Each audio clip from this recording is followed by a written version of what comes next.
Magandang araw po sa inyong lahat at sa lahat ng mga katulad ko na avid listeners ninyo. Sa inyong programa sa YouTube ay una kong napakinggan sa aking kaibigan at mula nga noon ay madalas ko na rin itong pinakikinggan. Nakakaaliw kasi at isa pa ay nakakatuwang makarinig ng iba't ibang kwento ng buhay na minsan ay nakakaiyak, nakakainis, nakakatawa at sa huli ay kapupulutan din naman ng aral. Itago niyo po ako sa pangalang Ferdy. Lumaki po ako sa bayan ng Bulacan. Mahirap lamang kami papadudot pero hindi ko masyadong naranasang maging mahirap dahil ginawa naman ni nanay at ni tatay ang lahat ng kanilang makakaya para maibigay sa amin ang aming pangangailangan. Si nanay ay namasukang kasambahay sa isang mayabang pamilya na malapit sa amin. Stay out siya kaya sa gabi ay sa amin pa rin siya tumutuloy. Pag may pinaglumaang gamit sa bahay o kaya ay mga laruan, mga damit at kung ano-ano pa, ang mga amo ni nanay ay ibinibigay yon kay nanay. Kaya halos naranasan din namin ang mga laruang pangmayaman at mga damit na mamahalin. Kahit pa pinagsawaan na nila, ay masasabi ko namang halos bago pa rin at matino. Si tatay naman ay nagtatrabaho sa Kapitolyo sa bayan bilang isang driver. Panganay ako sa aming dalawang magkapatid. Ako at ang bunso naming si Julio. Nasa third year high school na ako noon nang makilala ko si Aya. Classmate ko siya at transferee. Maganda si Aya, papadudot. Maputi siya at medyo mataas sa pangkaraniwang height ng mga babae. At ang mas nakatawag pansin, lalo sa kanyang mukha ay ang napakapula niyang labi at mahabang pilik mata. Isamaw pa ang light brown niyang mga mata. Maganda si Aya. Yun nga lang ay medyo boyish itong magkikilos. Nabalitaan ko pa nga na nag-transfer ito sa aming school dahil nabarkada ito sa dating pinapasukan nito. Nakasama sa mga illegal na frats kung tawagin. Madalas natitigan ko ang mukha ni Aya dahil gandang-ganda ako dito. Hanggang sa napansin ako ng aking classmate na si Buboy. Mula noon ay tinutokso na ako nito na crush ko daw si Aya. Dahil madalas daw ako nitong mahuli na napapatunganga sa pagtitig kay Aya. Hanggang sa kumalat na sa aming room na gusto ko si Aya. Sobrang hiyang-hiya ako noon, papadudot. Hindi naman sa pagmamalaki. Madami din naman ang nagsasabi na may itsura ko. Matangkad at may kulay na mapusyaw. Hindi maputi, hindi maitim. Marami ang nagsasabi na mapang-akit daw ang aking mga mata. Dahil akala mo ay palaging nangungusap. Kaya madami ang nagsasabi na may killer eyes daw ako, papadudot. Alam na ng buong klase na crush ko si Aya. Hanggang sa dumating ang aming intrams, may booth noon na kasal-kasalan. Yun bang huhulihin ka at ipoposas at dadalhin sa kunwari ay altar, tapos ay ikakasal kayo. Pinagkatuwaan kami ni Aya noon na iposas at kunwari ay ikakasal. Nakita ko noon sa mukha ni Aya ang pagkairita at pagkainis. Pagkatapos ng kunwari ay kasal, sinabi sa amin na you may now kiss the bride. Sobrang pula ko noon at hindi ko alam ang gagawin ko. Nakita ko naman na sumimangot na si Aya. Kahit sa pisngi lang, sigaw pa noon ang isa sa mga nandon. Nagsisigawan sila sa amin sa panunukso. Ang sabi ko pa kay Aya ay kung pupwede ba, kahit daw sa pisngi lang. Inambaan agad ako ng suntok ni Aya at ang sabi niya ay subukan ko daw na halikan siya at makakatikim daw ako ng suntok sa kanya. Pero sa pagkantsaw nila ng kiss ay tinulak ako ng isa sa mga kaklase ko. Dahilan, papadudot, para magkadikit ang aming mukha ni Aya. Hindi ko matandaan kung saan lumapat ang aking labi sa parte ng kanyang mukha. Dahil isang malakas na suntok ang pinadapo ni Aya sa mukha ko. Papadudot, nawalan pa ako ng malay noon at sa klinik ako nagkamalay. Dumugo daw ang ilong ko noon at medyo pumutok ang unahang nguso ko. Dahil doon ay pina-check up pa nga ako ni nanay dahil sa sobrang sakit na parabang nabalian ako ng buto sa ilong. Ilang araw ko ding dinamdam ang sakit ng nguso at ilong ko. Ilang araw din akong hindi nakapasok dahil pinagaling ko pa ng konti ang halos pumutok kong ilong at talagang putok ng nguso. Nung nakapasok na ako ay halos hindi ko tignan noon si Aya. Pero napapansin ko na madalas niya akong tignan. Noong nag-vacant period na kami ay hinintay ko munang maglabasan ng lahat bago ako tumayo sa aking silya. Noong napadaan si Aya sa aking pwesto ay may nilapag siyang nakafold na papel sa aking desk. Nilingon ko si Aya pero tuloy-tuloy lamang ito sa paglabas. Nang binasa ko na ang sulat, ang sabi niya ay sorry. Nabigla lang daw siya. Akala daw niya ay ninakawan ko siya ng halik. At pinaliwanag na rin niya sa akin na alam na raw niya na may nagtulak lang sa akin kaya hindi ko sinasadyang halikan siya. Sa totoo lang papadudot ay masaya ako dahil ang astiging si Aya ay marunong din palang mag-sorry. Hindi nawala ang pagka-crush ko kay Aya. Still ay lalo ko siyang minahal papadudot. Si Aya kasi ay may pagka-boyish kumilos. Hindi ito pala ayos pero maganda pa rin. Palagi siyang napapagalitan sa loob ng klase namin kasi makulit ito at pabalang kong magsasagot sa mga teachers. Hindi mo siya kakikitaan na natatakot siya sa mga teacher. Kapag nasa katwiran nito ay talagang nangangatwiran siya.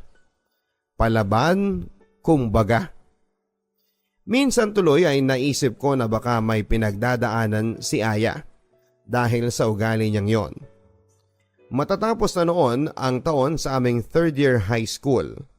Pero ni minsan ay hindi kami nag-usap ni Aya. Naiilang ako kay Aya lalo na noong masuntok niya ako. Mula noon ay mas lalo akong nangilag dito papadudot.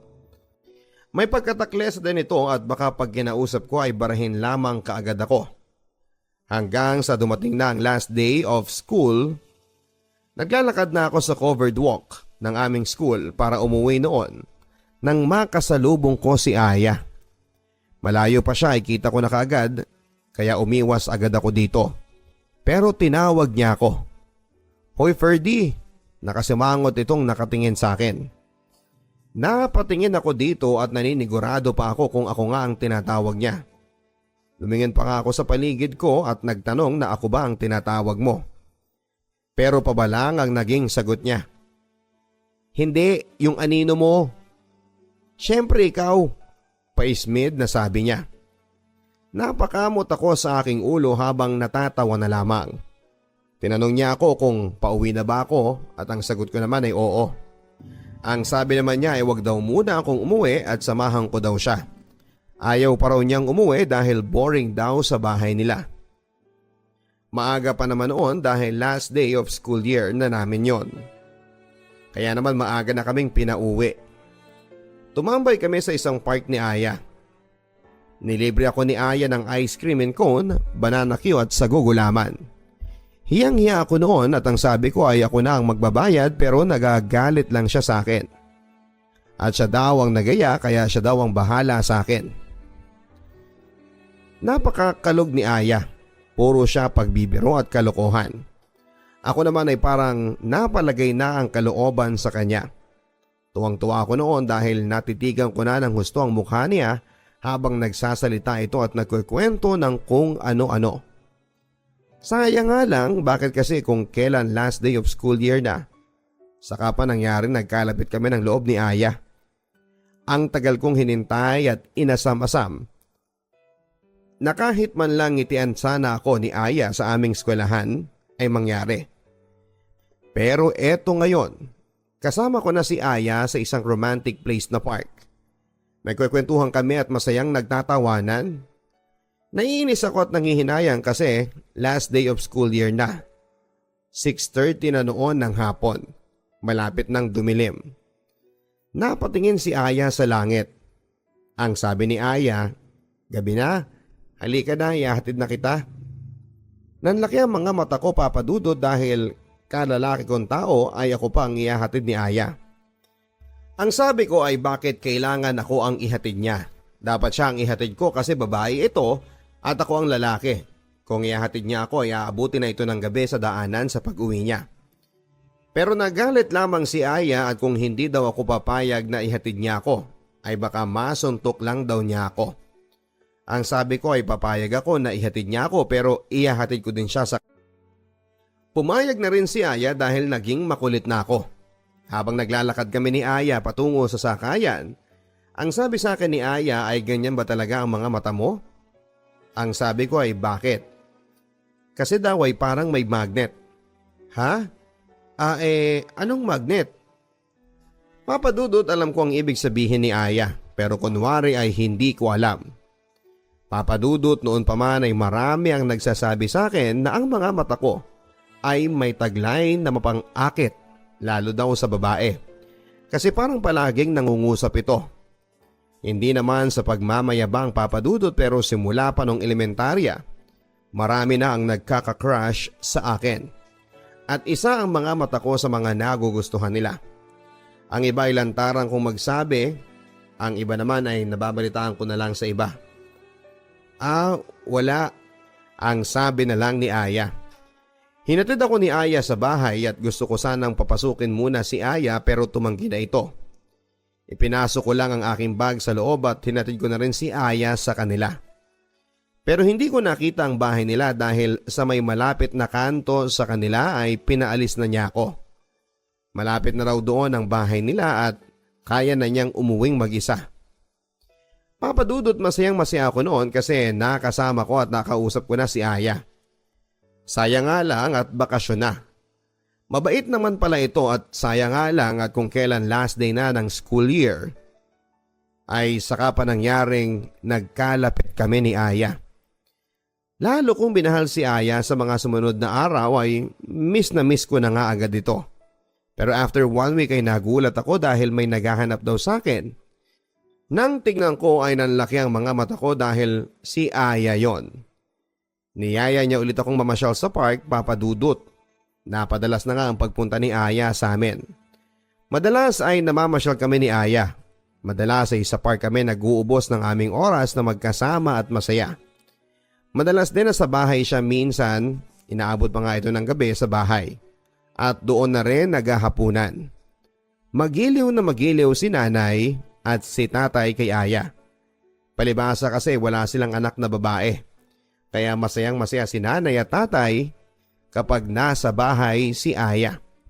Palaging sinasabi ni nanay na kapag nasa bahay daw si Aya ay asikasuhin daw namin ng maigi. Kaya naman napalagay na rin ang loob ni Aya sa aming bahay. Naging close si nanay at si tatay kay Aya. Madalas natulungan ni Aya si nanay sa pagluluto sa aming hapunan noon at madalas na magkwentuhan sila. Si tatay ay nakakalaro ni Aya ng madalas sa chess at dama. Nakikita ko kay Aya na parang sabik na sabik si Aya sa pagmamahal ng mga magulang. Si Aya, Papa Dudut, ay nasa pangangalaga ng kanyang lola. Ang ina niya ay nasa Canada nagtatrabaho bilang nurse. Ang kanyang ama naman ay may sarili ng pamilya dahil hiwalay na ang ama at ina niya. Pero ang sabi ni Aya ay sinusustentuhan pa rin daw siya nito. Dati ay sa isang private school siya nag-aaral pero dahil nabarkada ito ay nilipat siya sa aming school na public. Yun daw ang punishment na ibinigay sa kanya ng kanyang lola. Masayang masaya ako noon, Papa Dudut, kapag wala sa bahay si Aya ay panayang tukso sa akin ni tatay. Nang hina ko daw dahil hindi ko man lang maligawan si Aya. Ang sabi ko naman ay magkaibigan lang talaga kami ni Aya. Pero hindi naniniwala si tatay. Ang sabi ni tatay ay imposible daw na hindi ko man lang nagugustuhan si Aya dahil ang ganda-ganda raw nito. Ano daw ba ako? Bakla? Natatawa na lamang ako noon, Papa Dudut, kung alam nga lang ni tatay na sobrang gustong gusto ko nang ipagtapat kay Aya na matagal ko na siyang gusto. Pero nag-aalinlangan ako dahil baka hindi niya ako gusto at baka makaapekto pa yon sa aming pagiging magkaibigan. Nag 4th year high school na kami, Papa Dudut. Ilang beses kong pinagdasal na sana ay maging magkaklase kami ni Aya, pero hindi nangyari yon. Pero okay lang kasi palagi kami magkikita ni Aya kapag vacant period namin. At pag-uwian ay magkasabay kami palagi nito. Nabuo ang isang malalim na pagkakaibigan sa amin ni Aya. Marami tuloy ang nag-aakala na kami na ni Aya. Ang sabi ni Aya ay hayaan ko lang sila sa iisipin nila. Kapag may nagtanong daw kung kami na ay sabihin ko daw na oo para matigil sila sa kakatukso. Dahil lalo daw silang manunukso kapag sinabi namin na magkaibigan lang kami. Wala din kasing maniniwala. Kaya naman ang buong akala ng eskwelahan ay GF ko na si Aya at ganun din si Aya. Nakala nila ay boyfriend ako ni Aya. Pero ang totoo ay best friends lamang kami. Yun ang sabi ni Aya sa akin. Best friend daw niya ako. Sobra akong masayang masaya, Papa Dudut. Wala nang katapusan ang pagiging masaya ko dahil kahit na best friend lang kami ni Aya, ay para na rin kaming mag-boyfriend dahil palagi kaming magkasama.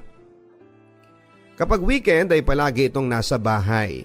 Naipakilala na rin ako ni Aya sa kanyang lola at madalas din na isama ako ni Aya sa kanila.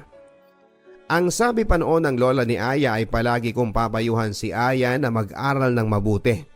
Ang sabi pa ng lola niya ay mula daw nang naging magkaibigan kami ay nag-aral na raw ito ng mabuti at tumaas na rin ang mga grado niya. Mas napabuti pa daw sa aming school na ito nag-aaral at naging magkaibigan kami. Malaki daw ang naging impluwensya ko sa kanyang apo kaya naman proud ako that time. Hanggang sa nakagraduate na kami ng 4th year high school, Papa Dudut. Bakasyon na noon. Nanonood kami ni Aya ng pelikula sa CD noon sa aming bahay. Nakaupo ko sa dulo ng sofa at nakahiga naman sa aking kandungan noon si Aya. Ang sabi ni Aya ay sa Maynila na raw siya mag-aaral ng college sa kursong nursing. Yun daw ang gusto ng mama niya kasi nurse din ito sa ibang bansa. Nabanggit na sa akin yon ni Aya. Nalungkot ako pero habang bakasyon ay sinulit ko naman ang mga araw na magkasama kami. Ferdy, magkakalayo na tayo kapag nag-aral na ako sa Maynila. Mamimiss kita, ang sabi nito na nakahiga pa rin sa aking kandungan at nakatuon ang paningin sa aming pinapanood. Ang sabi ko ay mamimiss ko din naman siya pero wala namang kaming magagawa. Siguro ay magsulatan na lamang kami. Kasi hindi pa naman uso ang cellphone sa mga panahon na yon. Meron na siguro pero yun na yung modelong malalaki pa noon. May mga kaya lang o mayayaman ang nakaka-afford. Ang sabi sa akin ni Aya ay kaibigan lang daw ba talaga ang nararamdaman ko sa kanya. Nagulat ako, Papa Dudut, at hindi kaagad ako nakakibo. Tumayo siya sa pagkakahiga sa aking kandungan at bigla niya akong hinalikan sa labi. Ang sabi ni Aya matagal na niya akong gusto. Pero hindi daw niya mabasa sa akin kung mahal ko din ba siya o talagang kaibigan lang o kapatid na babae ang turing ko sa kanya. Hindi ako makakibo ng oras na yon. Talagang nagulat ako sa revelasyong yon, Papa Dudut. Ilang segundo na nagtitigan lamang kami dahil hindi pa rin ako makapaniwala na hinalikan ako ni Aya. At nagtapat ito sa akin ng nararamdaman niya.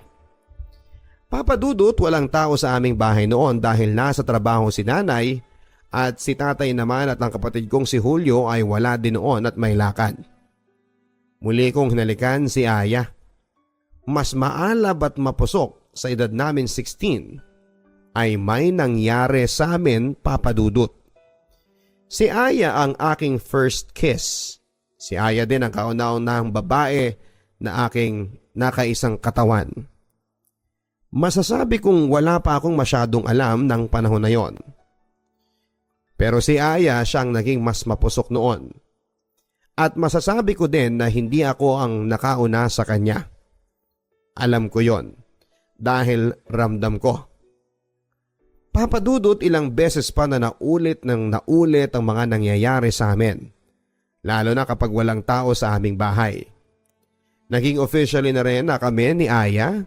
Si Aya ang first girlfriend ko. At masasabi kong first love. Kaya naman naging masyadong malungkot ang araw na maghihiwalay na kami ni Aya. Ang araw na kailangan na niyang lumuwas para mag-aral sa Maynila. Papadudot nag-iiyakan kami ni Aya. Sobrang lungkot ko noon dahil nasanay na kaming halos araw-araw kaming magkasama. At ngayon ay magkakalayo na kami. Ang sabi ni Aya ay papasyal na lang siya kapag weekend. Total ay malapit lang naman ang Bulacan sa Maynila. Papadudot sa mga unang araw at linggo na hindi ko nakakasama si Aya ay sobrang lungkot ko. Dahil magkalayo na kami ni Aya. Mabuti na lamang at pasukan na at itinuong ko ang aking atensyon sa pag-aaral. Kumuha ako ng kurso na mechanical engineering. Ang sabi ni Aya tuwing weekend ay uuwi siya dito pero hindi nangyari. Sumulat si Aya sa akin at ang sabi niya ay ayaw siyang payagan ng kanyang tita na umuwi dito sa Bulacan tuwing weekend. Doon kasi siya nakatira sa tita niya habang nag-aaral. Pero nagbigay siya ng landline number at madalas nga papadudot na kapag weekend ay sa telepono na lamang kami madalas na mag-usap. Palagi ako nagtatabi ng extra money para may pantawag ako kay Aya sa mga payphone. Sa una ay okay naman ang aming communication, papadudot. Masaya at palagi kami nagkwekwentuhan ng mga nangyayari sa amin. Pero nang tumagal ay palagi nang wala si Aya kapag tatawag ako sa mga tita niya. Kesyo may lakad daw, nasa school, tulog, dumalas ng dumalas na hindi ko na siya nakakausap. At minsan ay naabutan ko siyang makausap ay parang wala pa ito sa mood. Puyat daw siya at wala pang tulog. Medyo naiinis na ako noon, papadudot, dahil noon nga lang kami nagkausap ay parang wala pa ito sa mood. Nasabi ko tuloy na siguro ay may bago na siyang ibang lalaking pinagkakaabalahan. Nagalit si Aya sa akin at puro daw ko hinala. Pati ang effort kong mag-ipon ng pera para may pangtawag sa kanya every weekend ay naisumbat ko pa sa kanya. Na kesyo hindi ako nakauna sa kanya. Alam kong hindi ako nakauna sa kanya, papadudot, kahit na first time ko yon. Kaya ang sabi ko ay kung sino-sino sigurong lalaki ang nagdadaan sa kanya. Na hindi ko siya kailanman mapagkakatiwalaan. Umiyak lang ng umiyak si Aya at binagsakan niya ako ng telepono. Papadudot, nang maibaba naming pareho ang telepono, ay inis na inis ako, pero after lang ng ilang minuto na nakatayo ako sa gilid ng payphone na yon, ay bigla akong nakonsensya at bigla ay sising-sisi ako kung bakit ko ba nasabi ang mga bagay na yon kay Aya. Muli kong tinawagan si Aya pero pinsan na nito ang sumagot ng telepono at ang sabi ay wala daw doon si Aya. Alam ko na sobra kong nasaktan si Aya. Sa katunayan ay gusto kong pukpukin ang ulo ko. Sising-sisi ako kung bakit ko nagawa ang mga bagay na yon. Mula nga noon, papadudot, ay hindi ko na nakausap si Aya. Tuwing sinusubukan ko siyang tawagan ay hindi na niya ako kinakausap. Umiiyak ako palagi sa gabi bago matulog. Oo, lalaki ako. Pero sobra akong nasasaktan sa kinahantungan ng aming relasyon. Naging masyado akong matabil ng mga panahon na yon. Sana pala ay kinimkim ko na lamang ang selos at inunawa ko si Aya. Papadudot, halos 4 na buwan akong sumubok gumawa ng paraan para makausap ko si Aya. Pero lagi akong bigo. Hanggang sa napagod na ako at sinuko ko na si Aya. Siguro nga ay ganun lang kadali na bitawan ako ni Aya. Siguro nga ay may iba na siyang pinagkakabalahan. Kaya natitiis niya ako at tuluyan na rin kinalimutan. Sobrang sakit at lungkot pero kailangan. Nawalan na nga kami ng communication ni Aya, papadudot. Walang malinaw na usapan o closure. Hanggang minsan bakasyon na noon sa unang taon bilang college. Hindi sinasadya na makita ko ang isa naming kaibigan ni Aya noong high school. Si Mildred, nagkumustahan kami at nabanggit niya na nandito sa kanila ngayon si Aya. Kasama daw nito ang boyfriend niya na taga Maynila. Ang gwapo nga daw at di kotse pa. Sabi pa sa akin ni Mildred ay hindi man lang daw niya nabalitaan na nag-break na kami ni Aya. Nalaman na lang daw niya nang makita niya si Aya at ang boyfriend nito na nakatambay sa park. Kasi daw ay nandun daw sila noon ng kanyang boyfriend kaya hindi sinasadya na nagkita sila. Kumain pa nga daw silang apat at hinatid sa kanila ng kotse ng boyfriend ni Aya. Pinipilit kong ngumiti papadudod kay Mildred pero sa totoo ay gustong gusto ko nang sumabog ng dibdib ko sa mga nabalitaan ko kay Aya. Akala ko noon ay nakamove on na ako kay Aya. Pero hindi pa pala. Dobleng sakit pa nga ang nararamdaman ko nang malaman kong may iba na pala itong boyfriend. Ang sakit-sakit papadudot. Pero wala na akong magagawa. Kinalimutan na niya ako kaya dapat lang nakalimutan ko na rin siya. Ayoko na makarinig pa ng kahit na anong balita mula kay Aya. Third year college na ako noon papadudot. Mabilis na lumipas ang ilang pang taon pero pag naaalala ko si Aya ay nasasaktan pa rin ako. Oo, mahal ko pa rin siya. Nagkaroon ako ng ilang nakarelasyon pero hindi kasing intimate ng feelings na naramdaman ko kay Aya. Papadudot, graduating na ako noon. Nasa huling taon ng aking kurso nang magulat ako. Isang hapon na umuwi ako galing eskwelahan. Naabutan ko si Aya sa aming bahay, nakakwentuhan ng aking bunsong kapatid at sinanay. Ewan ko ba pero biglang kumabog ang dibdib ko at parang gustong kumawala ng puso ko. Ilang segundo na nagkatitigan lamang kami ni Aya at para ba akong napako sa kinakatayuan ko sa may pintuan. Ehem, ang sabi pa ng kapatid ko. At noon ay lumabas muna ng bahay. Si nanay naman ay nagpaalam muna kay Aya na magluluto at sinabihan pa niya si Aya na doon na maghapunan. Nagkausap kami ni Aya. Tumambay kami sa aming terrace. Ang sabi ni Aya ay miss na raw niya ang pamilya ko. Kinumusta niya ako at ang sabi ko ay okay lang. Papadudod sa pagkikita namin ni Aya ay muling nanumbalik ang tibok ng puso ko. Huli ko nakita si Aya ay noong magkahiwalay kami na mag-aral na siya ng college sa Maynila. Nagiyakan pa nga kami noon. Ibang-iba na si Aya ngayon. Lalo itong pumuti at gumanda. May kaunti na rin itong makeup at medyo nagkalaman na rin ang payat nitong pangangatawan. Lalong sumeksi at pino na itong kumilos. Halos hindi ako makapagsalita ng mga oras na yon.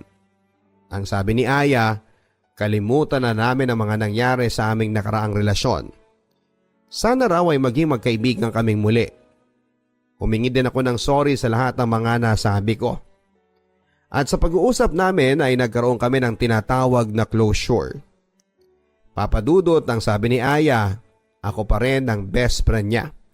Sana raw ay maibalik namin ang dating pagiging matalik na magkaibigan. Ang sabi ko naman ay oo, pero deep inside ay mahal na mahal ko pa rin si Aya. Hindi po nagbago ang feelings ko sa kanya mula noon hanggang sa ngayon. Ang sabi ni Aya ay napahinto siya sa pag-aaral dahil aminado siyang nagkamali na naman siya. Nabarkadang muli sa mga kaibigan na mali, natutong manigarilyo, mag-inom, at pati ang ilegal na drugs ay natikpan niya. Pinalayas daw siya ng tita niya sa bahay at pinauwi sa lola niya. Buti ka pa, gagraduate ka na. Nakangiti pang titig sa akin ni Aya. Napangiti lang ako at ang sabi ko ay sayang, gagraduate na rin sana siya. Pinayuhan ko siya na sana'y maging seryoso na siya sa buhay. Matatanda na kami at hindi habang buhay na puro pasarap lang. Niyakap pa nga ni Aya ang kanang braso ko at inihilig ang kanyang ulo sa aking balikat. Yan ang namis ko sa iyo, bes eh. Napakaseryoso mo talaga sa buhay. Thank you kasi palagi kang nandyan. Nakangiti pa niyang sabi. Ako naman papadudot ay kilig na kilig. Biglang tumayo ang aking mga balahibo sa katawan. Sa pagdidikit ng katawan namin ni Aya ay gustong gusto ko siyang yakapin ng mahigpit at halikan pero nagpigil ako. Hindi kaibigan lang ang nararamdaman ko sa kanya. Mahal ko pa rin si Aya. Pinigilan ko ang aking nararamdaman at pinilit ko na rin papadudot na maging casual lang kay Aya. Pinaramdam ko kay Aya na talagang wala na akong nararamdaman para sa kanya. Naulit na palagi na namang nasa bahay si Aya. Minsan o madalas nga ay sinusundo pa ako ni Aya sa school na pinapasukan ko. Minsan gumagawa na ako ng paraan para iwasan si Aya. Minsan sinasabihan ko si Aya na huwag niya akong puntahan sa school kasi may nililigawan akong babae at baka ma-misinterpret ka ako nang nililigawan ko na GF ko siya. Sumunod naman ito. Pero sa totoo lang ay wala akong nililigawan. Minsan ay kinausap ko pa ang barkada kong babae na mag-pretend kami na GF ko siya. Pumayag naman agad ito. Alam ko na pupunta na naman si Aya sa bahay dahil linggo yon. Maghapon na naman ito doon.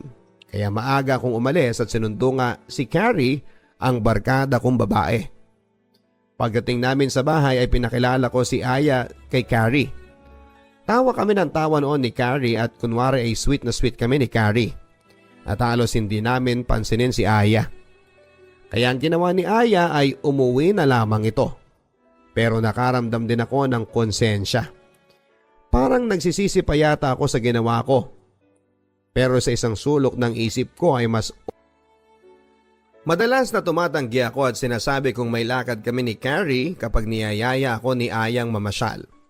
Mas pinipili ko na tumambay sa iba kong tropa kapag weekend dahil alam kong tatambay na naman si Aya sa bahay at maghapon ito na nandun. Iniwasan ko ng maigi si Aya. Pinakita ko sa kanya na hindi na tulad ng dati na kaya niya akong mahulog sa kanya. Hanggang minsan ay umuwi akong medyo nakainom, gabi na noon mga 10:00 na yata ng gabi. Naiinis si nanay noon na naghihintay sa akin. Pinagalitan pa nga ako dahil umuwi akong lasing. Baka daw may magkursunada sa akin sa daanan. Ang sabi ni nanay ay sa salas daw ako matulog. Si Julio ay nasa kwarto raw nila tatay sa lapag matutulog. Nagtaka pa ako papadudot. Magkasama kami ng kapatid ko sa isang kwarto. Ang sabi ko ay bakit? Nasa kwarto raw namin si Aya at dito raw matutulog dahil wala itong makakasama sa bahay nila.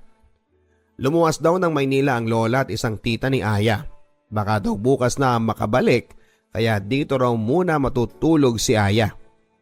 Nainis pa ako ng time na yon dahil antok na ako sa hilo.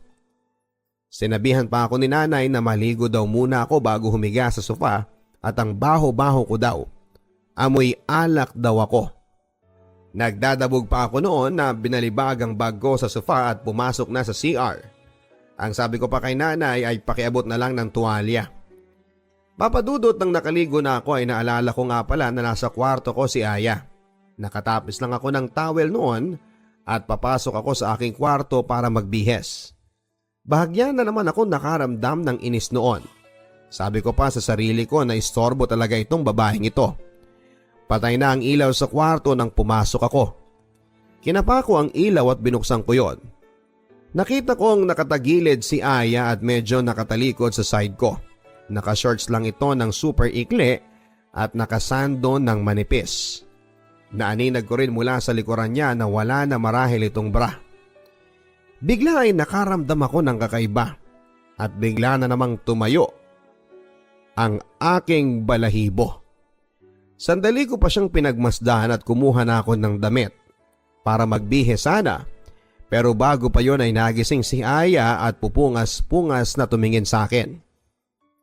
Tumihaya si Aya at naaninag ko ang kanyang dibdib na walang panloob. Napansin niya tayo ni Aya pero imbes na takpan niya ito ay bumangon ito at itinaas ang kanyang damit.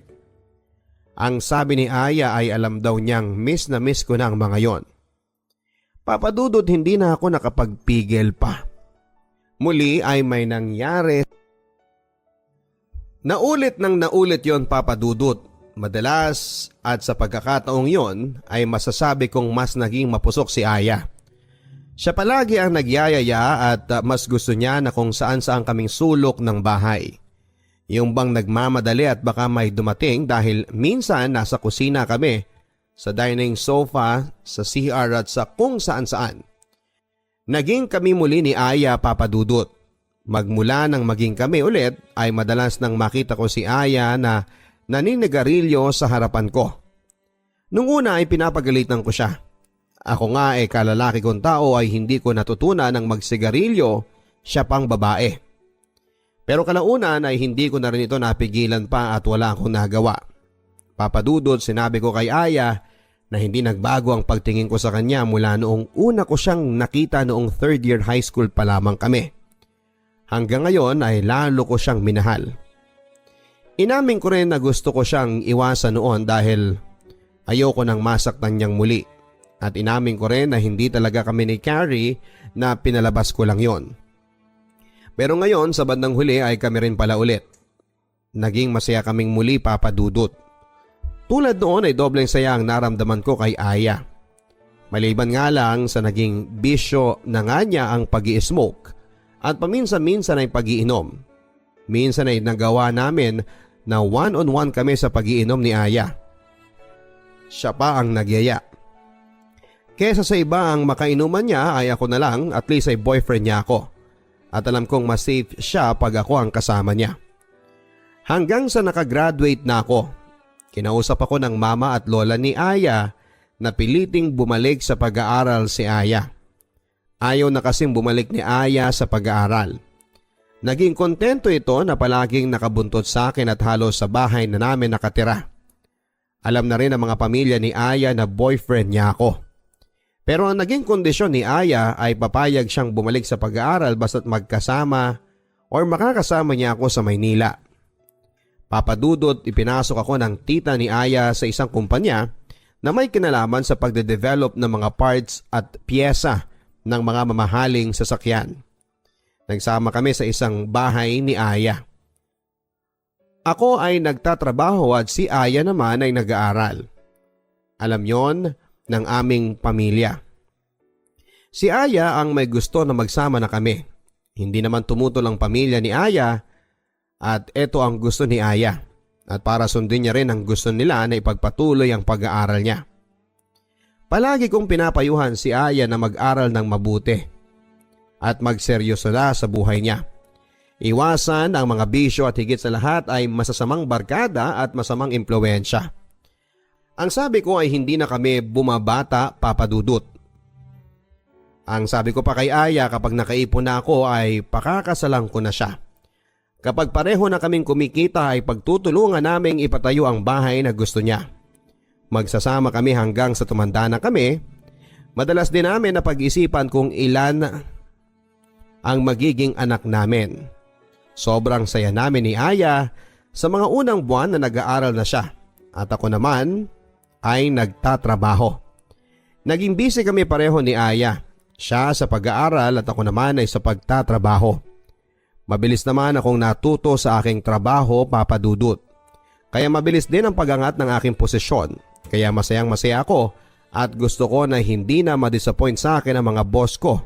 Kaya lalo ko pang sinipagan at pinag-igihan, Papa Dudut. Pero sa pagiging busy ko sa pagtatrabaho ay unti-unti na rin palang nagiging magkalayo kami ni Aya. Hindi namin pinaghahanapan ng isa't isa pero minsan ay tinatawagan ako ni Aya.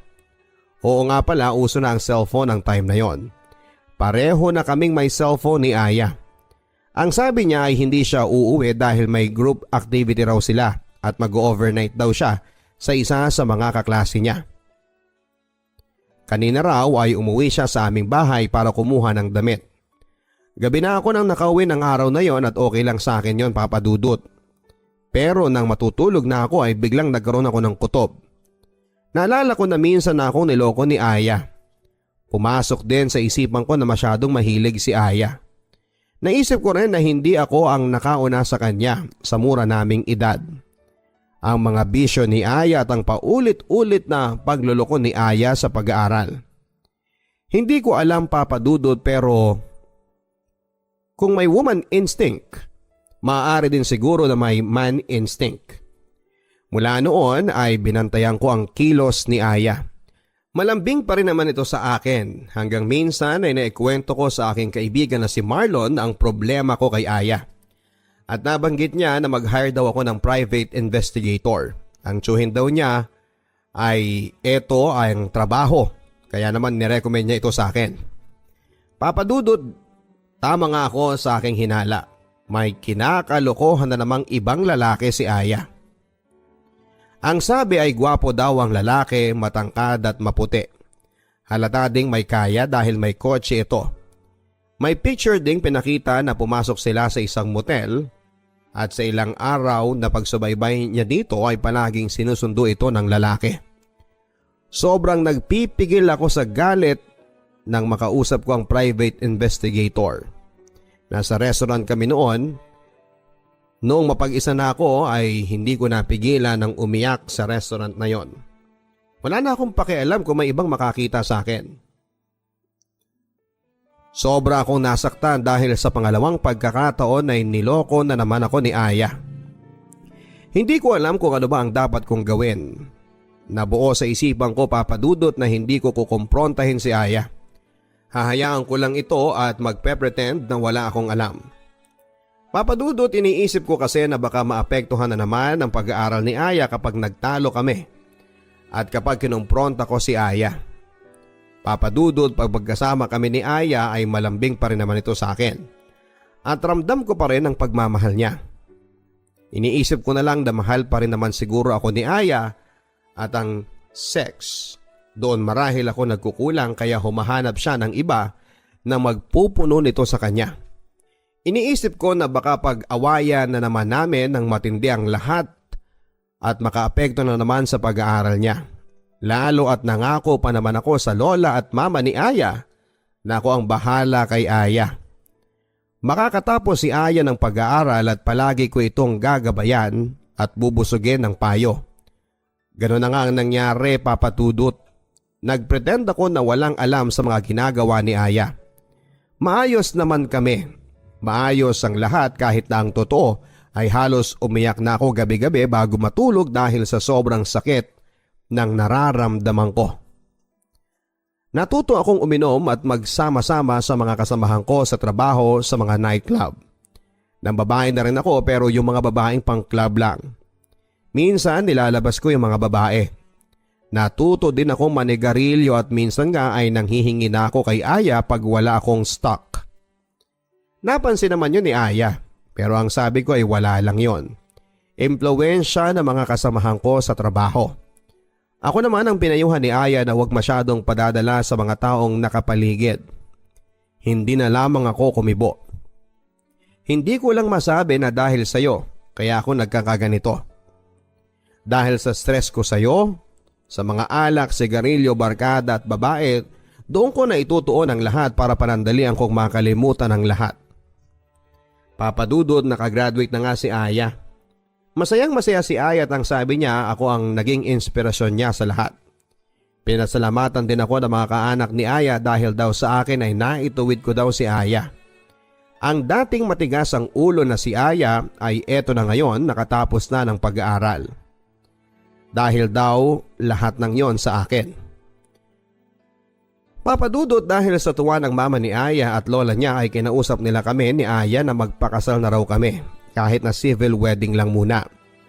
Tuwang-tuwa noon si Aya, Papa Dudut. Niyaka pa ako nito at panay thank you ni Aya sa mama niya dahil binigyan na kami nito ng bendisyon para magpakasal. Ang sabi ni Aya ay sobrang gustong-gusto na raw niyang ikasal kaming dalawa. Dahil mahal daw niya ako. Ako ay kunwaring tuwang-tuwa din pero deep inside ay parang unti-unti nang nawawala ang pagmamahal ko kay Aya.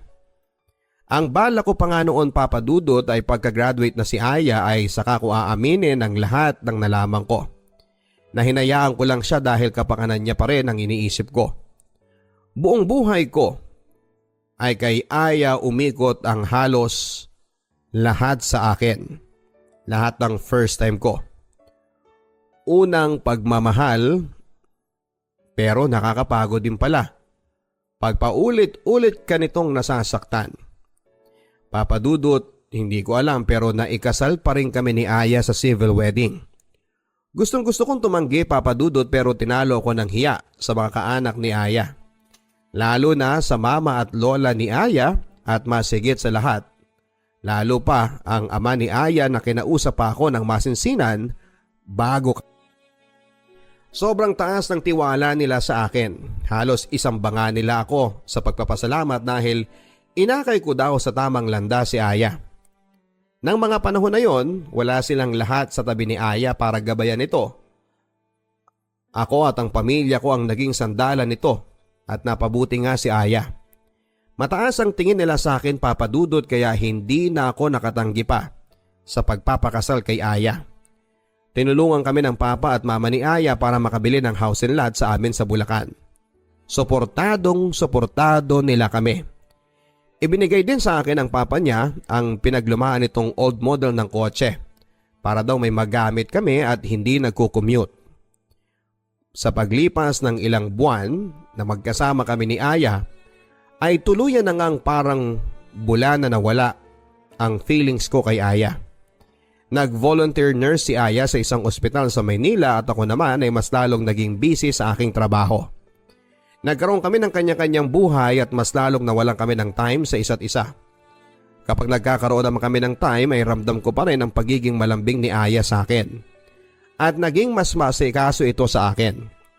Hindi ko nakakakitaan o naringgad man lang siya ng pagreklamo sa malamig na pakikitungo ko dito at sa hindi ko pagsiping sa kanya. Hindi ko alam, Papa Dudut, pero napakahirap na para sa akin na pakitunguhan siya. Alam kong ramdam na rin ni Aya yon, pero wala akong naririnig na reklamo mula sa kanya. Papa Dudut, sa totoo lang ay may nakilala akong babae na bago kong pinagkakaabalahan. Walang iba kung hindi si Lorna. Nakilala ko siya dahil isa sila sa mga supplier sa aming kumpanya. Nang minsan mag-promote sila ng product sa aming company, si Lorna ay matangkad na babae, maputi ito at may hanggang bewang na buhok. Pangmodelo ang kanyang katawan, Papa Dudut. In short ay sexy siya.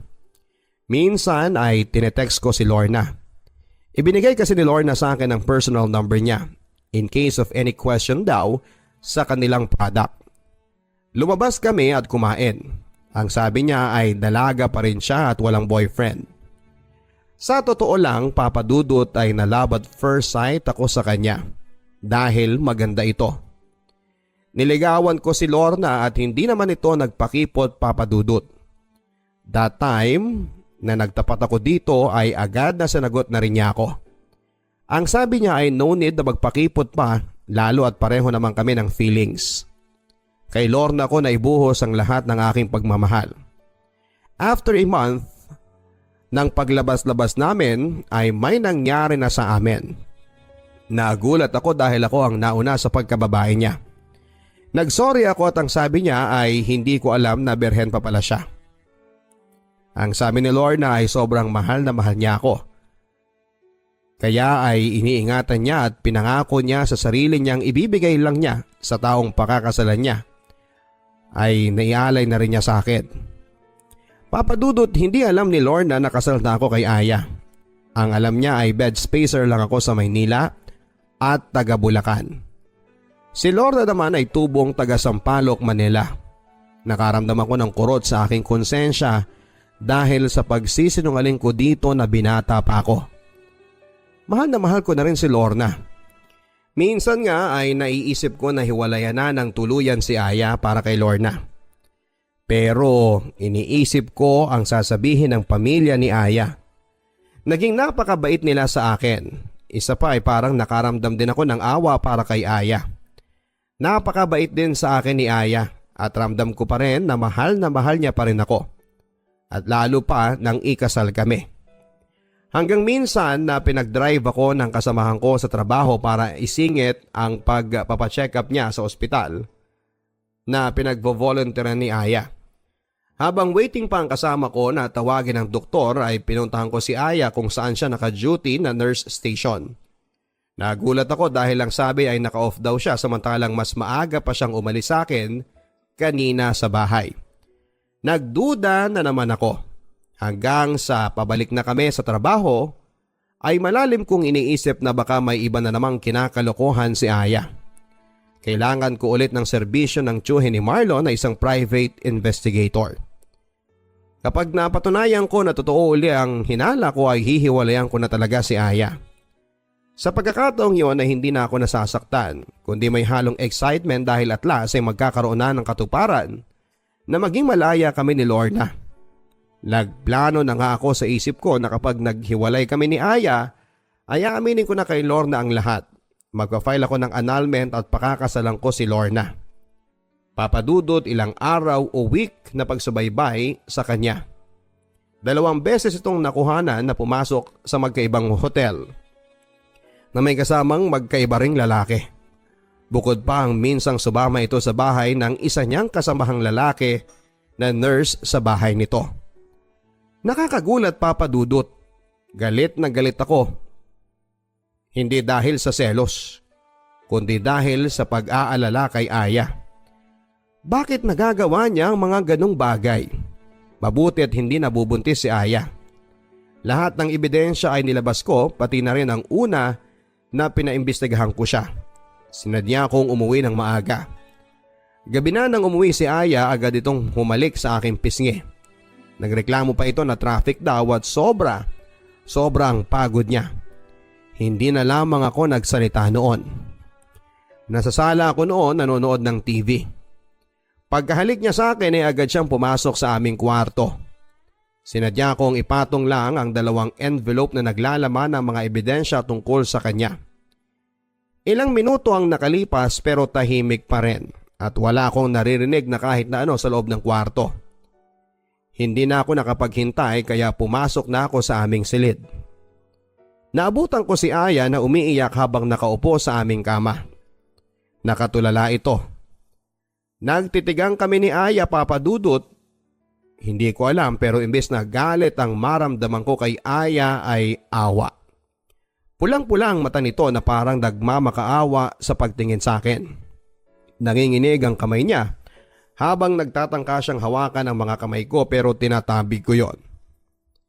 Papa Dudut, gustong gusto kong pakawalan sa bibig ko ang salitang, Aya, ayoko na. Maghiwalay na tayo dahil niloloko mo ko ng maraming beses na. Pero natatakot ako. Hindi ko alam kung bakit pero naaawa ako kay Aya. Pero sa isip ko ay dapat bang kaawaan ng ganon? Niyakap ako ni Aya, Papa Dudut, ng mahigpit at umiyak ng umiyak. Ang sabi niya ay mahal na mahal daw niya ako at ayaw niyang mawala ako.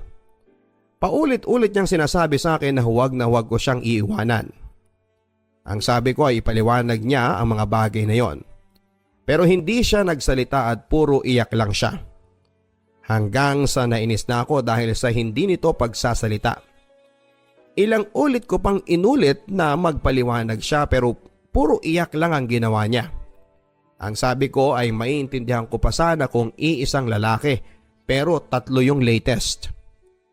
Ang sabi ko alam kong hindi ko na naibibigay ang pangangailangan niya kaya aminado rin ako na may pagkukulang ako. Pero bakit sa kung kani-kanino pa? Sinigawan ko siya ng bakit niya ginagawa ito sa sarili niya. Pero as usual ay tahimik lamang ito na umiiyak. Sa inis ko na rin sa pananahimik niya ay umalis ako ng bahay at nilunod ko ang aking sarili sa alak. Halos umaga na akong bumalik sa bahay. Pagbalik ko ay naabutan kong tulog pa si Aya. Noon ay pwersahan kong hinubaran si Aya at inangkin. Sobrang tagal na rin na hindi ko yon nagagawa kay Aya. Ramdam ko ang bawat pagtugon ni Aya sa ginawa ko. Naging mapupusok ang bawat galaw namin, Papa Dudut. Muli parang nakaramdam na naman ako ng kakaiba. May pagmamahal pa akong nararamdaman kay Aya. Hindi kami pumasok ng araw na yon kinaumagahan. Ilang beses na ulit ang pagniniig namin ni Aya ng araw lang na yon. Papa Dudut, hindi ko maintindihan ang sarili ko at bakit bigla-bigla ay si Aya na ulit ang laman ng puso ko. Bakit kahapon lang ay si Lorna pa rin ang laman nito? Sobrang gulong-gulo ako. Ang sabi ni Aya ay patawarin ko siya sa mga kasalanan niya. Sobrang mahal na mahal niya ako at lumuhod pa nga ito sa akin at umiyak. Sobrang pinakita niyang sising-sisi siya. Ang sabi ni Aya ay sa sex lang daw kaya niya pinatulan ang mga yon. Pero ang puso niya ay sa akin lang hanggang mamatay siya. At sa kabilang buhay niya ay ako lang daw ang mamahalin niya. Aminado akong malaki din ang pagkukulang ko sa kanya sa bagay na yon, kaya halos hindi din ako makaimik. Sa muli naming pagkikita ni Lorna ay sinadya ko na may mangyari muli sa amin para kapain ang aking puso sa nararamdaman ko para sa kanya. Pero Papa Dudut, mahal ko talaga si Lorna. Panatag ako sa kanya at buo ang tiwala ko. May peace of mind ako sa kanya. Pero kay Aya, mabigat ang aking loob. Naguguluhan ako, Papa Dudut, kaya minabuti kong mag-open up sa aking kaibigan na si Marlon. Siguro ay malaki din ang nagawa niyang payo sa akin na hiwalayan ko na si Aya ng tuluyan. Baka awa na lang daw at panghihinayang sa aming matagal na naging samahan ang aking nararamdaman. Malaki ang tiwala sa akin ng pamilya ni Aya, baka daw nagsasama lang ang lahat ng yon, kaya naguguluhan ako. Pero ang katulad daw ni Aya ay hindi na dapat pang pagkatiwalaan. Masasaktan daw si Aya kung talagang mahal ako nito. Pero lilipas din ang lahat at matatanggap din daw nito ni Aya sa bandang huli. Isa pa, si Aya din ang may malaking parte ng pagkakamali. Papa Dudut, mabigat sa loob ko pero nabuo na ang pasya ko na kausapin ng masinsinan si Aya at makipaghiwalay na rito ng maayos. Mula nang may mangyari uli sa amin ni Aya, ay palagi na itong maagang umuwi sa bahay. Lalo itong naging sweet sa akin at mas madalas pang ipagluto niya ako ng hapunan at breakfast na dati naman ay hindi niya ginagawa. Pero hindi na naulit pa ang sipingan ko siya. Mula sa huli kaming nagniig, kumakain kami, Papa Dudut, ng hapunan, tahimik kaming pareho. Iniisip ko kung paano ko sisimulang kausapin si Aya para makipaghiwalay. Tapos na kaming kumain pareho, sinimulan ko nang kausapin si Aya. Ang una kong nasabi ay sorry Aya. Pero hindi ko na matatagalan ito. Nagpaliwanag ako kay Aya at ang sabi ko ay maghiwalay na lamang kami ng maayos para sa ikakatahimik ng lahat. Sinabi ko rin na halos wala na akong nararamdaman sa kanyang pagmamahal. Patawarin ka ako niya ako pero yon ang mas mabuting gawin namin, ang maghiwalay na lamang. Papa Dudut, hindi umimik si Aya pero panay ang tulo ng kanyang luha. Naipaliwanag ko na sa kanya ang mga gusto kong ipaliwanag. Pati na rin ang annulment na gusto kong mangyari. Pero nananatili itong walang kibo. Nakaupo ito sa aking harapan sa lamesang kinakainan namin at nakayuko at yukom ang mga kamay. Ang mga luha nito ay naipon na sa lamesa sa pagpatak kanina pa. Ang sabi ko ay sorry Aya, pero buo na ang desisyon ko. Tumayo na ako at nag-impake ng mga damit ko. Aalis na ako pero nakaupo pa rin si Aya sa lamesang yon. Nagmamakaawa ang tingin niya na pulang-pula ang mga mata. Papa Dudut, sobrang awang-awa ako kay Aya. Parang gusto ko itong yakapin at i-comfort tulad ng mga ginagawa ko dito noon kapag may problema siya. Ilang segundo ko pa siyang tinitigan, nagtatalo ang utak ko kung itutuloy ko bang umalis o mananatili. Pero naisip ko ang sinabi ni Marlon, kaya binuksan ko ang pintuan at tuluyan ng umalis. Papa Dudut, hindi ko napigilan ng umiyak sa pagsara ko ng pintuan. Tumulo pa nga ang luha ko at lungkot na lungkot ako sa aking desisyon. Naguguluhan ako sa sarili ko. Tama si Marlon. Iniisip ko lang ang responsibilidad na pinangako ko sa mga magulang ni Aya. Hindi ko na siya mahal.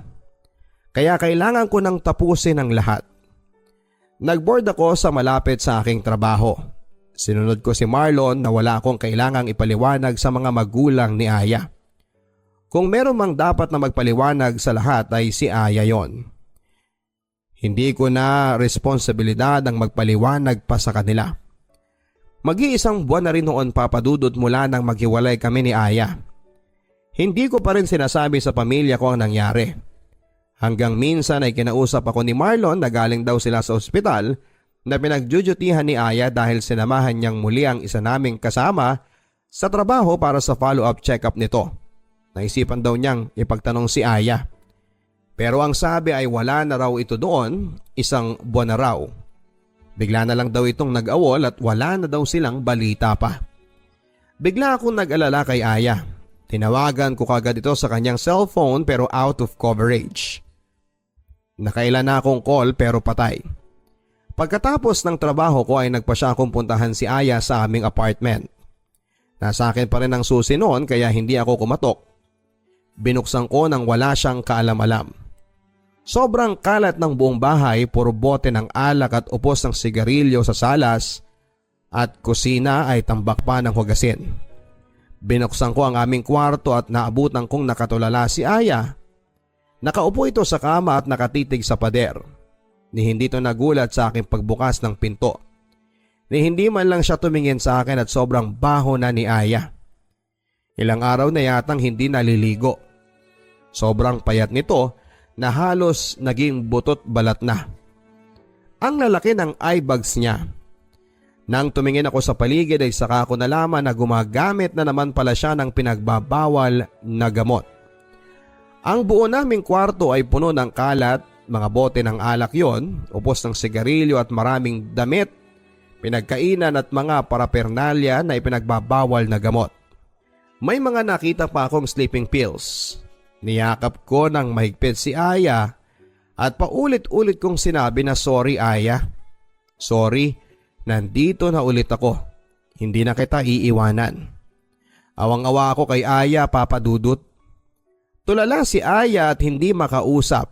Siguro marahil ay dahil lang ito sa pinagbabawal na gamot. Nilinis ko ang buong bahay at pinaliguan ko si Aya. Hindi ko ito iniwan at binantayan ko siya. Hindi natulog si Aya at mulat na mulat lang ito habang nakatitig sa kawalan. Hindi ko mapigilang makaramdam ng pagkakonsensya sa ginawa kong pag-iwan kay Aya. Natatakot ako na baka hindi na ito bumalik sa tamang katinuan. Nang mga oras na yon ay pinagdasal ko na sana ay epekto lamang yon ng drugs. Sana kapag wala ng epekto noon ay bumalik na siya sa dating siya.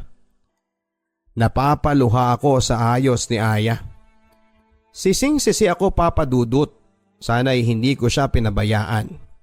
Hindi ko naisip na sa kabila ng pagiging matikas at malakas ng panlabas nitong personality ay sobrang hina niya. Hindi na ako nakatiis, Papa Dudut. Dinala ko ito sa ospital. Mabuti na lamang ay bumalik sa dating siya si Aya nang unti-unti nang nawala ang epekto ng drugs sa kanya. Mahabang oras, Papa Dudut, na natulog lang siya nang natulog sa ospital. Nung okay na siya, Papa Dudut, at gising na, tinitigan niya ako at ngumiti sa akin.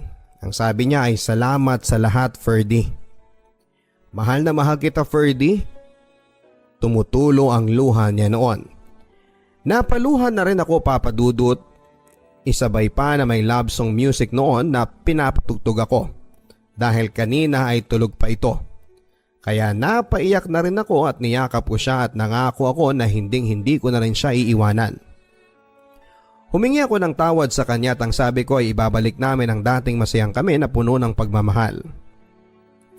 Tiningnan lamang ako ni Aya, Papa Dudut, na umiiyak. Siguro ay iniisip niya kung totoo ba ang sinasabi ko. Papa Dudut, bumalik ako kay Aya. Nakipag-break na rin ako kay Lorna para sa ikakatahimik ng lahat. Inamin ko na may asawa na ako at sobrang galit na galit sa akin si Lorna noon. Pero ang nasa isipan ko ay mas tama na balikan ko na lamang si Aya dahil eto ang asawa ko.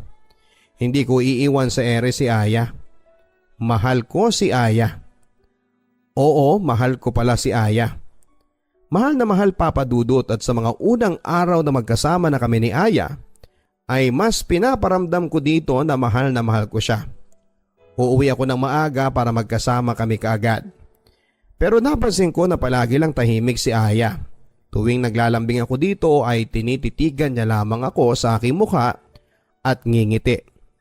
Madalas din niya akong yakapin ng mahigpit at madalas niyang sabihin na mahal niya ako. Hanggang minsan isang umaga, Papa Dudut, ay nagising na lamang ako dahil hinahaplos ni Aya ang mukha ko. Nginitian niya ako kaya ngumiti din ako. Ang sabi niya ay ayaw daw niyang maging malungkot ako. Gusto niyang maging masaya ako sa buhay ko. Ang sabi ko ay masayang masaya ako dahil nandito siya sa tabi ko ngayon. Ang sabi ko ay kalimutan na namin ang lahat ng nakaraan. Yung mga nakaraan na hindi maganda. Magsisimula kami sa bagong buhay na puno ng pagmamahal at saya. Niyakap ko siya papadudot ng super higpit. Ang sabi ko ay huwag sana niyang isipin na totoo ang mga sinabi ko noon na iniwan ko siya na hindi ko na siya mahal. Nasabi ko lang kako yon dahil sa sobrang nasaktan ako. Pero ang totoo ay siya ang buhay ko. Ngumiti lang si Aya papadudot.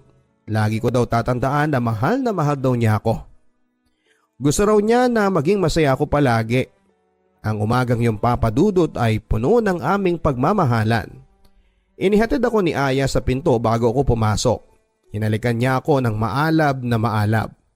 Bago sinabing palagi kang mag-iingat at mahal na mahal kita. Bago ko patakbuhin ang sasakyan ay kumaway sa akin si Aya.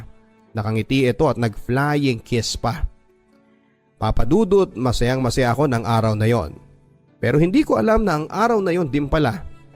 Ang araw na hindi ko makakalimutan sa buong buhay ko. Mag-aalas 6 ng hapon nang umuwi ako sa bahay, maaga yon sa pangkaraniwang kong uwi na madalas ay alas 7 o alas 8 ng gabi. Excited ako na umuwi palagi ng maaga dahil kay Aya. Kumatok ako ng ilang ulit, nakasanayan ko ng kumatok dahil nasa bahay lang naman palagi si Aya. Mula nang bumalik ako dito dahil huminto na nga ito sa pag-volunteer nurse. Nakailan na akong katok pero walang sumasagot. Mabuti na lamang at palagi pa rin akong may dalang susi. Pagbukas ko ng bahay, patay pa rin ang ilaw. Madilim na sa buong bahay at tinawag ko pa rin si Aya. Pero walang sumasagot. Binuksan ko ang ilaw sa salas at wala akong marinig na sagot ni Aya. Pumasok ako sa aming kwarto, napakadilim sa aming kwarto. Kaya binuksan ko ang ilaw. Papadudot, gulat na gulat ako sa pagkalat ng liwanag sa aming kwarto. Para akong tatakasan ng malay sa mga nakita kong bumulaga sa akin. Si Aya ang pinakamamahal kong si Aya. Bigla ay nag-flashback ang lahat sa akin. Ang mga unang araw ng una kong makita ang napakagandang si Aya. Ang astigil at matapang na si Aya. Si Aya na ngayon ay nasa harapan ko na ay wala ng buhay. Nagbigti si Aya gamit ang lubid sa aming sampayan sa likod ng bahay. Isinabit niya ito sa natutuklap ng kisame sa aming kwarto. Papadudot, halos mawala na ako ng malay at takasan ng bait. Hindi ko alam kung iiyak ba ako o sisigaw at halos suminto ang tibok ng puso ko sa nakikita ko sa aking harapan. Hindi ko alam na kaya itong gawin ni Aya. Maayos na kami papadudot pero bakit niya pa ginawa ito? Nanginginig ang buong katawan ko noon at halos hindi ako makagalaw. Papadudot, nag-iwan ng sulat si Aya sa ibabaw ng aking unan at ang sabi niya ay patawarin ko siya sa lahat ng mga naidulot niyang sakit sa akin. Mahal na mahal daw niya ako at magiging tunay na malaya na raw ako dahil kailanman ay hindi niya ginustong ikulong ako sa buhay niya. Ang sabi pa niya ay alam daw niya na may bago na akong minahal. Kaya gusto raw niyang maging masaya ako. Nagpapasalamat din siya sa akin at sa pamilya ko sa lahat ng ginawa ko papadudot. Inaamin din niya sa sulat niya na may sakit siyang nymphomaniac kung saan ay may abnormal na pagkakahilig sa sex o hindi makontrol na pagkahilig sa sex. Hindi daw niya ginusto yon pero minsan o madalas na hindi niya makontrol ang sarili niya. Kaya nakikipagtalik siya kung kani-kanino. Hindi daw niya ito maipagtapat sa akin dahil natatakot siyang iwan ko siya. Madaming ibinilin sa akin si Aya. Mas magiging masaya daw siya sa kabilang buhay kung magiging masaya ako. Nag-iwan din siya ng sulat para sa kanyang lola at mama. Puro paghingi yun ng tawad at pasasalamat at ang pagsasabi din na kahit matigas daw ang ulo niya ay mahal na mahal niya sila. Papadudot ng mga oras na yon ay iyak ako ng iyak. Sobrang sakit at lungkot ang nararamdaman ko. Sana noon pa man ay pinagtapat na sa akin ni Aya ang kondisyon niya. Mas maiintindihan ko sana si Aya at tinulungan ko sana siya na intindihin at magpatingin sa espesyalista tungkol dito. Wala po akong alam sa sakit na tinutukoy ni Aya, pero nabasa ko sa Google na may treatment at medication naman sa ganong klase ng sakit. Pero wala na akong magagawa dahil wala na siya. Huli na ang lahat. Sana pala ay inintindi ko siya at hindi ako nagpadalos-dalos sa iniisip kong baka malandi si Aya at mahilig sa lalaki. Sana mas nanaig sa akin ang pagmamahal niyang ipinakita sa akin para mag-obserba sa kanya. Sana pinilit ko siyang magpaliwanag sa akin tungkol sa mga natuklasan ko.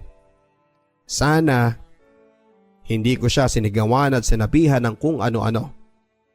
Bagkos ay inintindi ko sana siya. Pero hanggang puro sana lang ako. Papa Dudut ngayon ay 39 years old na ako. 14 years na po ang nakakalipas mula nang iwan ako ni Aya. Sa ngayon ay kasal na kami ni Lorna at may 2 anak na lalaki at babae. At pareho na po kami nagtatrabaho ni Lorna sa Dubai. Nabuntis ko pala si Lorna noong iwan ko siya. Mabuti na lamang po at nag-cross muli ang aming landas pagkatapos ng 2 taon na iniwan ko siya. Pinaliwanag ko po sa kanya at ikinuwento ang lahat ng nangyari. Nag-try po ako noon na hanapin si Lorna pero wala na siya noon sa trabaho at lumipat na rin sila ng bahay sa Sampaloc noon. Kaya natagalan bago ulit kami nag-cruise ng landas. Sa ngayon ay alam kong masayang-masaya si Aya kung saan man siya naroon.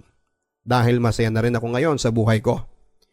Sa susunod ay gusto ko ring isulat ang love story namin ni Lorna sa inyo, Papa Dudut. Hanggang dito na lamang po at sana ay kapulutan ng aral ang kwento ng una kong pag-ibig. More power po sa inyong programa.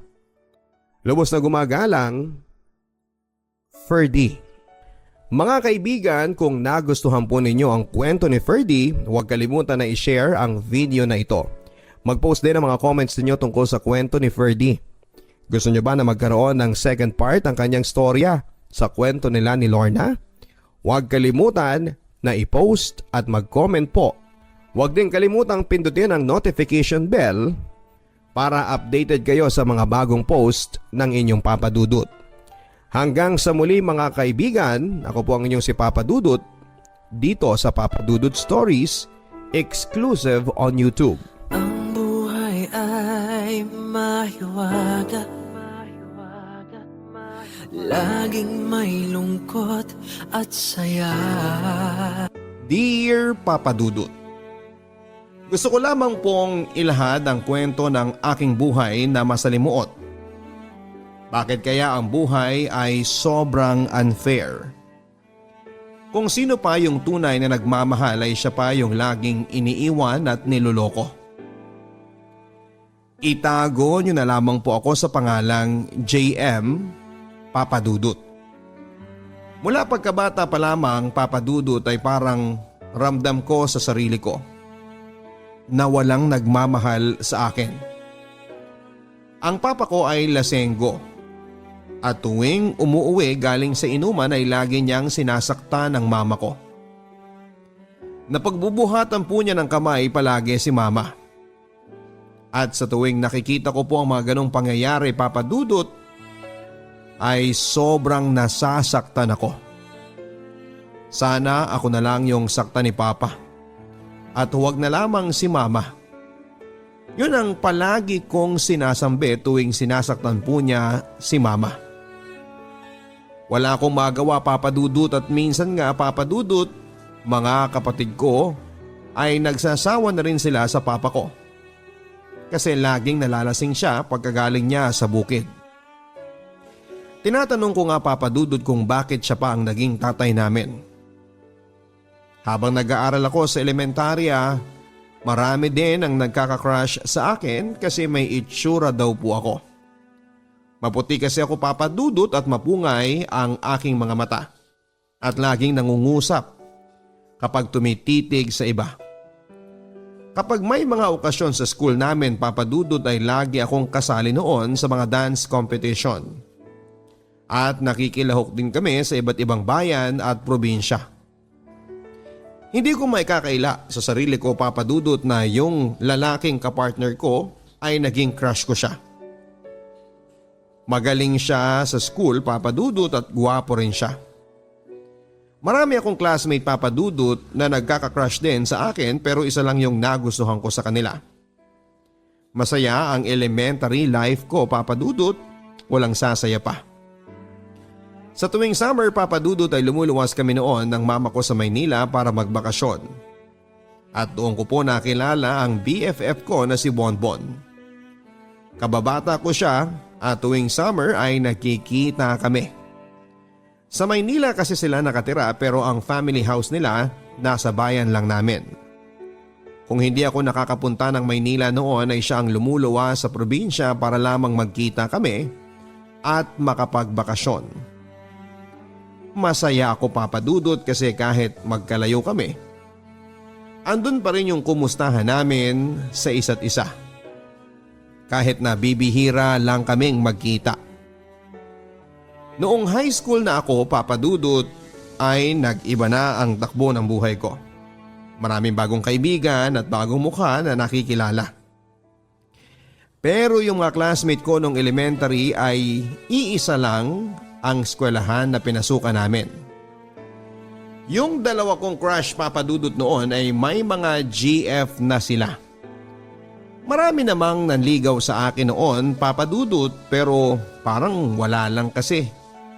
Lagi kong iniisip yung BFF ko at baka sakaling ligawan niya ako at nangyari nga. Nanligaw siya sa akin kasi matagal naman daw kaming magkakilala na at napamahal na raw siya sa akin. At ako din papadudot. Napamahal na rin ako sa BFF ko. Kaya naging kami nga papadudot at summer na noon ay nagkita kaming muli ng BFF ko at noon ay boyfriend ko na. Masaya kami papadudot at sinusulit ang bakasyon na magkasama. Lagi ako nasa bahay nila noon at nanonood ng Power Rangers at Eat Bulaga. Yun ang lagi naming libangan ng panonood ng TV o kakain sa labasan ng ihaw. Sobrang saya po papadudot ng panahon na yon na kasama ko siya. Second year ng pasukan, yung pinsang ko na laging nangaasar sa akin ay lagi nagtatanong sa kaibigan ko noon na si Joy. Siya kasi ang BFF ko noong high school ako. At si Fards. Pinopormahan niya kasi si Joy at ang sabi ko, ikaw ang kumausap kasi ikaw naman ang manliligaw ang sabi ko. Dahil torpe siya papadudot na sabi ko nga sa kaibigan ko na si Joy na may crush ang pinsan ko sa kanya.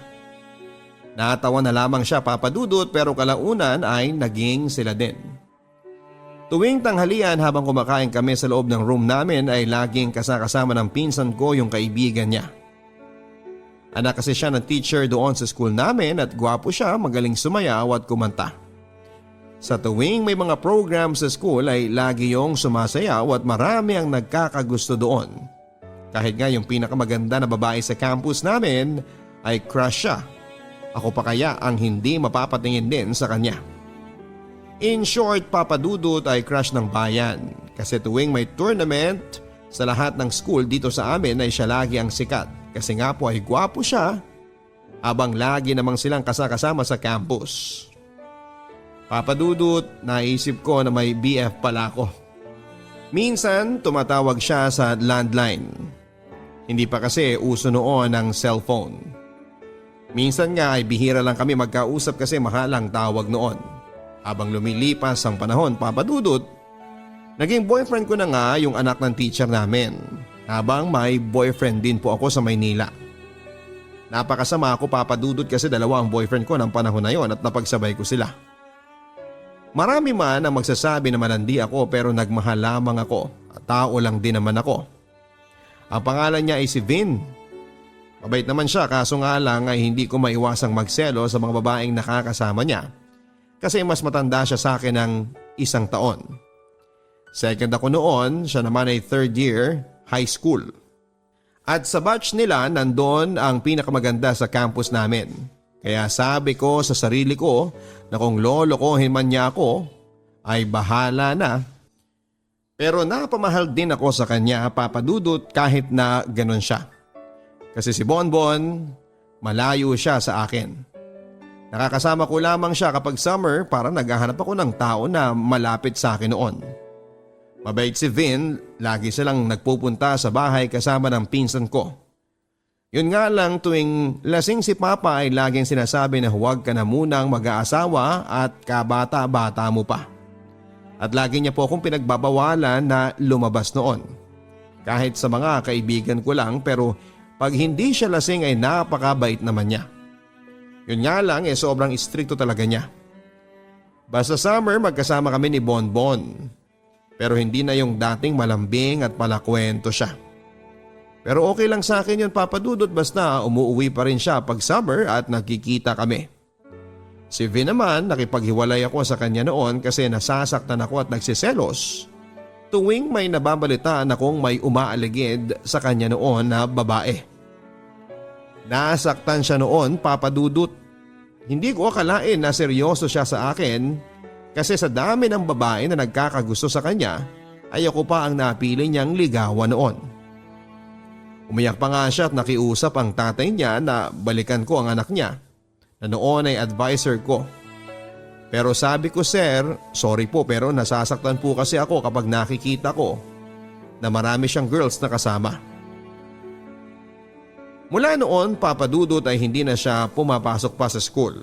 Lagi daw siyang absent at laging naglalasing. Papa Dudut, ng mga panahon na yon ay gulong-gulo ang isipan ko. Babalikan ko ba siya? O hahayaan kong sarili ko naman ang magdusa kahit nasasaktan ako kapag nakikita ko na may mga babae siyang nakakasama? Tuliro ako, Papa Dudut, ng mga oras na yon. Lagi akong pinag-iinita ng mga teacher namin nang walang kadahilanan. Pero alam ko, dahil yon sa anak niya. Patapos na ang school noon, Papa Dudut, at magsa-summer na at magkikita na kaming muli ng boyfriend kong si Bonbon. Pero hindi siya umuwi, Papa Dudut.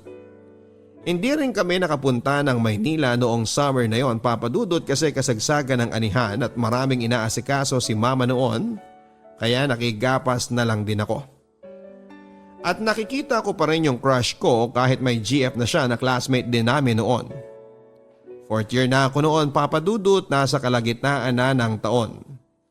Tuwing pumapasok ako sa school namin, kasama kasi namin yung girl na pinakamaganda sa campus namin. Isang barangay lang kami. May kaya kasi ang buhay nila kaya hindi siya naaarawan o lumalabas ng bahay. Tricycle lang ang sinasakyan namin noon, Papa Dudut, at sa tuwing sinusundo namin yung girl na yon ay may isang lalaki din na mas matanda sa amin ng 2 years. Pero sa iba siya nag-aaral.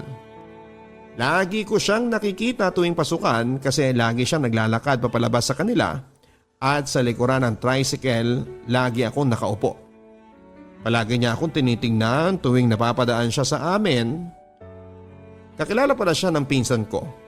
Hindi ko siya gaanong kakilala kasi hindi ako gaanong nakakalabas ng bahay. Pero ang barkada pala niya ay yung isa kong classmate noong elementary. Si Ache at yung kuya niya. End of school year ng 4th year na ako. Lumapit sa akin si Vin kahit tapos na siya noon sa high school. Pumunta lamang siya doon dahil gusto lang daw niyang iabot ang regalo niya sa akin. Kasama pa nga niya noon ang mama at papa niya at may mga picture pa kami noon. Para tuloy na guilty ako, Papa Dudut. Kahit wala na kami ay hindi pa rin siya nagbabago sa akin. Napakabait pa rin niya. Sabi niya noon baka ito na yung huling araw na magkikita kami kasi baka aalis ka na rin dito. Baka mag-aaral ka na sa Maynila sa susunod na pasukan. Mag-ingat ka lang lagi, ha? Yan ang binitawan niyang salita, Papa Dudut, at hinalikan niya ako bago siya tuluyang umalis. Napakasakit, Papa Dudut, na may nasaktan akong tao. Pasukan na noon, Papa Dudut, ng college at sa Maynila nga ako nag-aral. Tumira ako sa kapatid ko doon at kapitbahay lang namin sina Bonbon sa Maynila. Hindi ko siya nakikita noon, Papa Dudut, kasi hindi yon palalabas ng bahay. Taong bahay lang siya tulad ko. Nakita ko yung kapatid niya at ang sabi niya, andito ka pala, ate. Andyan ba ang kuya mo? Oo, ate, doon lang sa kwarto niya, laging nagkukulong. Alam ba niya na nandito ako sa Maynila na? Ang alam ko, oo ate, alam niya kaso hindi siya umiime kapag tinatanong namin siya. Gusto ko siyang puntahan sa kanila pero ayaw niyang lumabas, sabi ng kapatid niya. Alam ko naman papadudot na may kasalanan ako sa kanya at deserve ko yon. Kahit na hindi niya ako kausapin. May tindahan kasi ang kapatid ko noon at doon sila bumibili. Lagi ko siyang sinusubaybayan sa may pintuan nila pero hindi talaga siya lumalabas at nagkataon na may landline sa bahay. Isang hapon, Sabado walang pasok ay tumunog yung telepono at si ate ang nakasagot. Tanong ni ate, sino to? Pwede po ba si JM? Sigaw ni ate, JM, ikaw ang hinahanap. Wala naman akong alam na tatawag doon kasi bago pa lamang ako. Nag-hello ako at sino ito? Sumagot siya na si Bonto. Nakalimutan mo na yata, sabi niya. Hindi naman. Ikaw nga yung nakalimot kasi hindi ka lumalabas ng bahay, ang sabi ko. Nagtatampo kasi ako sa iyo, sabi niya. Nabalitaan ko na may boyfriend ka na raw doon sa inyo, sabi niya. Sino naman ang nagsabi sa iyo niyan? Ang sabi ko. Hindi na importante yon kung sinong nagsabi sa akin. Totoo ba? Ang sabi niya. Ang sagot ko lang ay sorry pero wala na kami. Minahal mo ba siya? Tanong niya. Hindi ako sumagot pero ramdam ko na umiiyak siya sa kabilang linya at sa kanya binaba ang telepono. Hindi ko alam ang gagawin ko noon, Papa Dudut. Bumili ako ng CP noon, Papa Dudut, yung 3210 na Nokia. Yun ang ginagamit ko na pang text kapag nalalate ako ng uwi sa bahay. At alam ko rin na may cellphone si Bon kaya sinubukan kong i-text yun. Pero hindi talaga siya sumasagot. Hinayaan ko lang siya, Papa Dudut, na gano'n ang setup ng relasyon namin. Nagpatuloy pa rin ang pag-aaral kahit nahirap. Kumukuha siya noon ng architecture sa UP. Isang hapon nagkasabay kami sa jeep pero umiiwas pa rin siya. Pero nung buwaba na kami, hindi ko akalain na siya yung unang bumaba ay inalalayan niya ako. At doon ako nagtanong sa kanya. Bakit mo ako iniiwasan, ang sabi ko. Nasaktan kasi ako noon nung tinanong kita kung minahal mo yung lalaki na yon at hindi ka sumagot kaagad. Sobrang sakit noon. Yan ang mga binitawan niyang salita habang naglalakad kami papauwi at sakto na may madadaanan kaming 7-Eleven noon. Inaya ko siya para bumili para makapag-usap pa sana kami ng matagal. Doon ko sinabi ang lahat at sobrang nasaktan siya at humingi ako ng tawad sa kanya. Hanggang sa naging okay kaming muli. Days passed by, Papa Dudut, ay may natanggap akong text. Bagong number yon at hindi ako nag-reply. Pagkatapos ilang saglit lang ay tumawag siya. Ang sabi sa kabilang linya, hello Ate JM. Si May to, pwede bang tumuloy dyan sa inyo kasi wala akong matutuluyan? Okay, sabi ko. Bakit, ano bang nangyari sa inyo? Ang sabi ko. Mamaya ko na lang ikikwento sa iyo, sabi niya. Sige. Nang dumating sila ay may kasama siyang lalaki. Sabi niya ay si Kuya MJ nga pala, kapatid siya ng tita ko. Pakilala niya. Oo, nakita ko siya noon, sagot ko naman. Tapos yun, nagkumustahan at nagkwentuhan. Natanong ko kung anong ginagawa ni Kuya MJ noon at ang sabi niya, nagre-review siya para sa board exam. Hanggang sa sinamahan namin si May na pumunta sa kinakasama niya noon. At mula noon, Papa Dudut, ay nag-text din sa akin si MJ. Nagpaparamdam siya na manligaw. Si Bon nga pala, pumunta siya sa Canada at doon siya nag-aral. Kasi kinuha siya ng tatay niya. Pero kami pa rin noon. Lagi nagtitext at tumatawag siya. Pero makalipas ang mga buwan ay madalang na lamang siyang mangumusta sa akin. Pero biglang hindi lang siya nagparamdam pareho sa akin. Summer noon, Papa Dudut, third year na ako noon sa college. Nagkita-kita kami ng mga classmate ko noong elementary kami. Nandun yung crush ko noon at si Ate Achi. Nanligaw din sila noon. Sinagot ko sila parehas at pinagsabay ko sila. Marami ang magagalit sa akin sa mga nagawa ko, Papa Dudut, pero hindi ko kasi alam nung time na yon kung sino ang pipiliin ko. Kaya naman silang dalawa ang sinagot ko. Sabi ko, total ay magkalayo naman tayo ulit. Yun na lang ang nasa isipan ko ng panahon na yon. Pasukan na ulit noon ng 4th year. Si Ache lagi nag-text, lagi nangungumusta. Ganon din si Crush. Same break noon, nagbakasyon ako sa amin at nagbakasyon din si Achi noon. Pero si Crush hindi siya umuwi dahil nag-OOJT na siya noon sa bangko. Accountant kasi ang kinuha niya noon. Si Achi naman ay seaman din at si Achi ay kakilala pala niya si MJ dahil barkada siya ng kuya niya. Nakita ko kasi sila noon na bumibili sa tindahan pero hindi nila ako nakita. Noong time na yon papadudot hapon at ilang araw na lang ay babalik na ako sa Maynila. Pumunta si Achi sa bahay. Nagtatanong kasi si mama kung nanliligaw daw ba siya sa akin. Pero hindi ko sinabi na boyfriend ko siya, papadudot. Nalaman ko na kamag-anak pala namin siya. Mabait si Achi, papadudot, at wala akong masasabi sa kabaitan niya.